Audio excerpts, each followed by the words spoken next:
Welcome everybody, this is Christian from Sterling Knight Gamers, and today I would like to do a tips, tricks, and battle tactics for Star Wars Armada, the Corellian Conflict. I recently finished a Corellian Conflict campaign with 3 of my friends and I really enjoyed it. For those that about to start their own campaign or continue on an existing one, I have some tips to share. I'll first like to talk about the overall galactic map and the galactic strategy in which you should find yourself in. I suggest while you're divvying up the bases, going back and forth, that you should try to claim and then soon capture in round 1 as many repair yards as you can.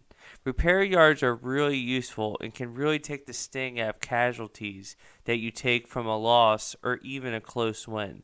Each additional repair station helps all members of your team and should be claimed as soon as possible, and ideally are also a great place to build your bases. When you're building your 400 point fleet, you can only have 1 upgrade per ship. I advise that you choose ships that work best with only 1 upgrade. An example of a ship to avoid would be the Gladiator. The Gladiator has an amazing title, Demolisher, but it really comes into form when you get to add on Ordnance Expert and Assault Proton Torpedoes.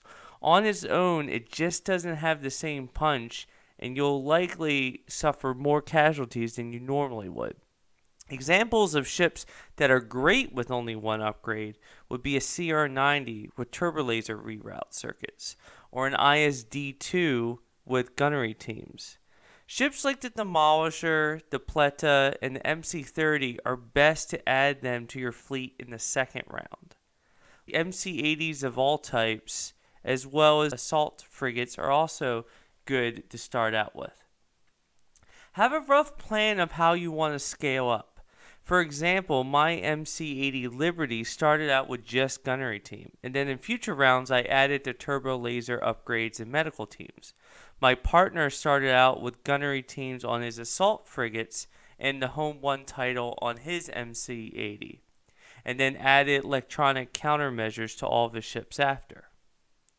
I also advise you to use more unique squadrons than you normally would.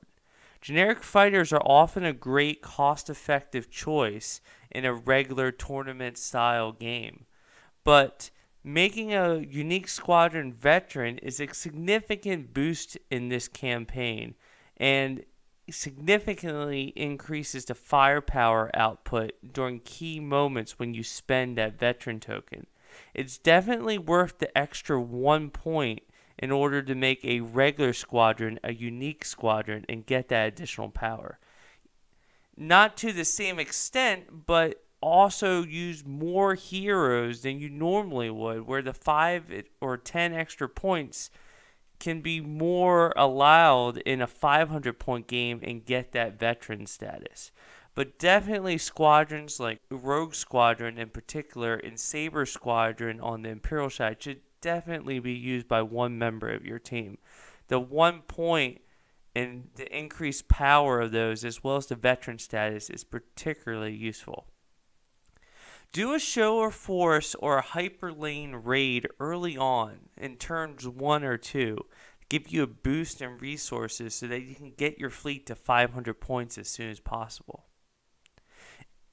In a 500 point game, I would advise you to use more upgrades than a regular game, because the refit cost is only for the ship and not for the upgrades if it is destroyed in a battle. So the 20 or 30 points you've added don't cost you anything when you have to repair the ship that's been damaged and scarred. These extra points can also make your ship deadlier and at the very least more survivable.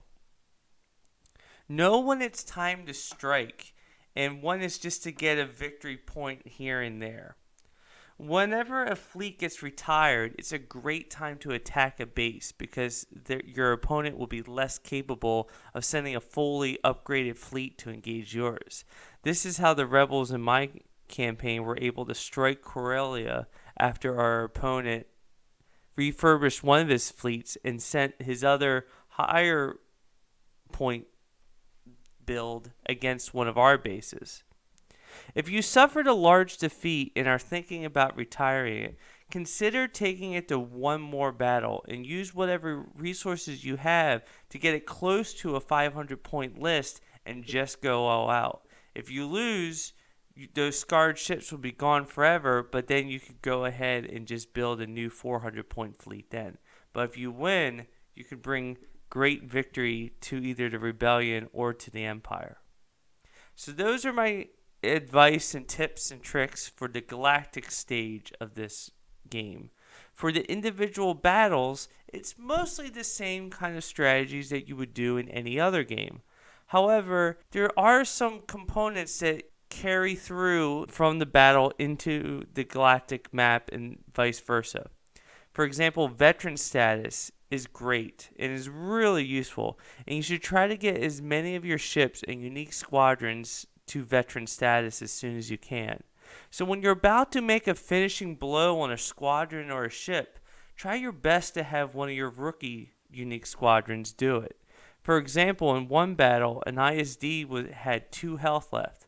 Sarah Bay had already become a veteran, and I had her take the first shot, and then I had the rookie Dash come in and for the finishing blow. If I reversed the order, Dash would still be a rookie rather than being a veteran. Also, even if you use the red side of the veteran token, you get it back at the end of the game, even if it is destroyed. Now, it has to remain alive for the first game when it gets its status, but once it becomes a veteran, it stays a veteran for the beginning of each game, but you can only use that power twice, so go ahead and use it. Same thing with ships. Have the non-veteran ships try to take that finishing blow. Don't risk a defeat just by having a certain ship do it, but if all things remaining equal, try to get that ship to become veteran status. The 2 extra tokens that you can get whenever you need it can be very helpful when you need to make a certain speed up or speed down, or you could really use an additional shield or a reroll or even another squadron activation. It's a very useful power for both ships and squadrons. If you have a lot of refit points due to the number of repair yards that I've suggested, don't mind being a little bit more aggressive just to inflict more damage on your opponent.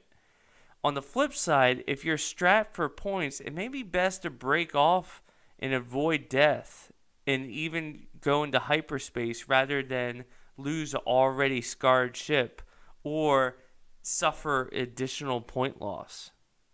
I would also advise you to use your SpyNet and Skilled Spacers tokens if you have them. It's a great way to counter a deployment advantage or a killer objective that you're afraid of facing.